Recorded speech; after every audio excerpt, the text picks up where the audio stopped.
ยสงสัยไหมครับว่ามันเกิดอะไรขึ้นกันแน่เมื่อฝ่ายหนึ่งประกาศหยุดยิงแต่เสียงปืนเสียงระเบิดกลับยังดังไม่หยุดนี่แหละครับคือเรื่องราวที่กำลังเกิดขึ้นจริงๆบริเวณชายแดนไทยกัมพูชาในตอนนี้เอาละครับเรามาค่อยๆแกะรอยเรื่องนี้ไปพร้อมกันนี่คือคำถามใหญ่ใจความสำคัญของเรื่องทั้งหมดเลยครับซึ่งคำตอบเนี่ยมันซับซ้อนกว่าแค่คำว่าใช่หรือไม่ใช่เยอะเลยแล้วมันก็สะท้อนอะไรหลายๆอย่างที่อยู่ลึกลงไปกว่านั้นด้วยความน่าสนใจของเรื่องนี้มันอยู่ตรงนี้เลยครับคือข้อมูลมันออกมาคนละเรื่องเดียวกันเลยด้านหนึ่งเราเห็นโพสต์ของโดนัลด์ทรัมป์ที่ประกาศข่าวดีว่าทั้งสองฝ่ายตกลงหยุดยิงเรียบร้อยแล้วแต่อีกด้านหนึ่งรัฐบาลไทยออกมาปฏิเสธทันควันเลยว่าไม่เป็นความจริงอ้าวแล้วตกลงความจริงมันคืออะไรกันแน่ล่ะครับโอเคครับเพื่อที่จะเข้าใจสถานการณ์ปัจจุบันเนี่ยเราต้องย้อนกลับไปดูกันสักนิดหนึ่งว่าไอเหตุการณ์สู้รบที่นำไปสู่การประกาศหยุดยิงที่ว่าเนี่ยมันเริ่มขึ้นมาได้อย่างไรคือสถานการณ์มันพลิกผันเร็วมากเลยนะครับลองดูสิครับเพิ่งจะวันที่26ตุลาคมนี่เองที่มีข้อตกลงสันติภาพซึ่งทรัมป์เป็นคนกลางแต่ผ่านไปไม่กี่สัปดาห์เช้ามืดวันที่8ธันวาคมการสู้รบก็ปะทุขึ้นมาอย่างหนักเลยแล้วก็ลุกลามบานปลายอย่างรวดเร็วมีทั้งโจมตีทางอากาศมีทั้งยิงจรวดใส่กันจนกระทั่งวันที่12ธันวาคมทรัมป์ก็ออกมาประกาศเรื่องหยุดยิงครั้งใหม่เนี่ยแหละครับและคำถามต่อมาก็คือใครเริ่มก่อนเรื่องนี้ก็ยังคงเป็นหนังคนละม้วนเหมือนกันครับฝ่ายไทยเราก็บอกว่ากัมพูชาเป็นฝ่ายยิงข้ามแดนมาตอนตี 3นะเราเลยต้องตอบโต้ด้วยการโจมตีทางอากาศเพื่อทำลายคลังอาวุธที่มันเป็นภัยคุกคามแต่ในขณะที่ทางกัมพูชาเขาก็บอกว่าไม่จริงเลยกองทัพไทยต่างหากที่บุกเข้ามาก่อนตอนตี 5หลังจากที่ยั่วยุกันมาหลายวันและไม่ว่าใครจะเป็นฝ่ายเริ่มก่อนนะครับผลลัพธ์ที่น่าเศร้าก็คือตัวเลขนี้มีผู้เสียชีวิตไปแล้วอย่างน้อย10กว่ารายตั้งแต่การประทะรอบใหม่เริ่มขึ้นซึ่งมีทั้งทหารและพลเรือนจากทั้ง2ฝั่งเลยครับเอาละครับทีนี้เรามาถึงจุดที่เป็นเหมือนไคลแม็กซ์ของเรื่องกันแล้วนั่นก็คือการพูดคุยสายตรงทางโทรศัพท์ระหว่างนายกอนุทินชาญวีรกูลกับโดนัลด์ทรัมป์ซึ่งเป็นที่มาของโพสต์ที่สร้างความสับสนไปทั่วโลกนั่นเองครับ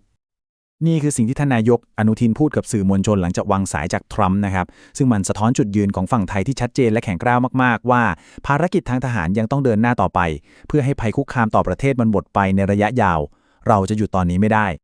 คือประเด็นสำคัญมันอยู่ตรงนี้ครับท่านนายกไม่ได้ตอบตกลงว่าจะหยุดยิงแต่เป็นการวางเงื่อนไขที่ชัดเจนมากๆให้กับทรัมป์บอกไปเลยว่าคุณควรจะไปบอกให้กัมพูชาหยุดยิงนะแล้วก็ถอนกำลังออกไปซะแล้วก็ไปเก็บกู้ทุนระเบิดด้วยพูดง่ายๆคือเป็นการยื่นเงื่อนไขให้กัมพูชาต้องทำก่อนไม่ใช่การตกลงร่วมกันครับและจากจุดนี้แหละครับที่เรื่องราวมันเริ่มจะยุ่งเหยิงขึ้นเรื่อยๆเมื่อการสื่อสารทางการทูตมันกลายเป็นสงครามข้อมูลข่าวสารที่สร้างความสับสนไปหมดภาพนี้มันอธิบายทุกอย่างได้ดีที่สุดเลยครับซ้ายมือคือโพสต์ของทรัมป์ที่บอกว่าพวกเขาตกลงที่จะหยุดยิงทั้งหมดประกาศความสำเร็จเรียบร้อยแต่ขวามือคือความจริงจากฝั่งไทย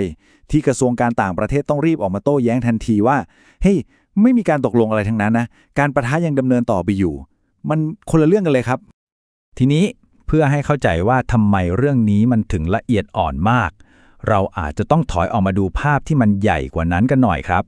เพราะความขัดแย้งนี้มันไม่ได้เพิ่งเกิดแต่มันมีรากเหง้าทางประวัติศาสตร์ที่ยาวนานเป็น100 ปีเลยทีเดียวต้นตอสำคัญของปัญหาส่วนใหญ่มันมาจากแผนที่ฉบับปี 1907 เนี่ยแหละครับ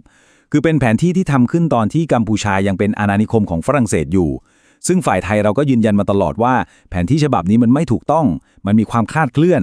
แล้วเอกสารอายุ100 กว่าปีแผ่นนี้แหละครับที่ยังคงเป็นชนวนของความขัดแย้งมาจนถึงทุกวันนี้มันเลยกลายเป็นเหมือนแผลเก่าที่รอวันอักเสบครับ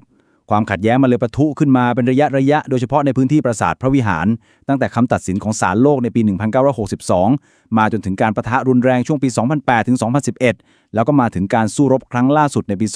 2025 ที่ถือว่าหนักที่สุดในรอบหลายปีเลยมันเป็นเหมือนวงจรของความตึงเครียดที่เกิดขึ้นซ้ำแล้วซ้ำเล่าครับแล้วตอนนี้ล่ะสถานการณ์เป็นยังไงต่อไปและเราจะมองไปข้างหน้ากันยังไงได้บ้างถ้าให้สรุปสั้นๆเลยก็คือสถานการณ์ยังคงตึงเครียดมากครับการหยุดยิงที่ทรัมป์ประกาศออกมามันไม่มีผลจริงๆในพื้นที่ผู้นำไทยก็ยังยืนยันจุดยืนเดิมว่าจะปฏิบัติการทางทหารต่อไปจนกว่าจะบรรลุเป้าหมายขณะที่กัมพูชาก็มองว่าไทยเป็นฝ่ายรุกรานดูแล้วหนทางสู่สันติภาพที่แท้จริงยังคงอีกยาวไกลครับนี่คือคำถามสำคัญที่ทิ้งท้ายเอาไว้และยังไม่มีใครให้คำตอบได้นะครับว่าเมื่อคำพูดทางการทูตมันสวนทางกับความเป็นจริงในสนามรบแบบนี้ ทางออกที่แท้จริงมันจะหน้าตาเป็นยังไง เป็นเรื่องที่เราคงต้องจับตาดูกันต่อไปอย่างใกล้ชิดเลยครับ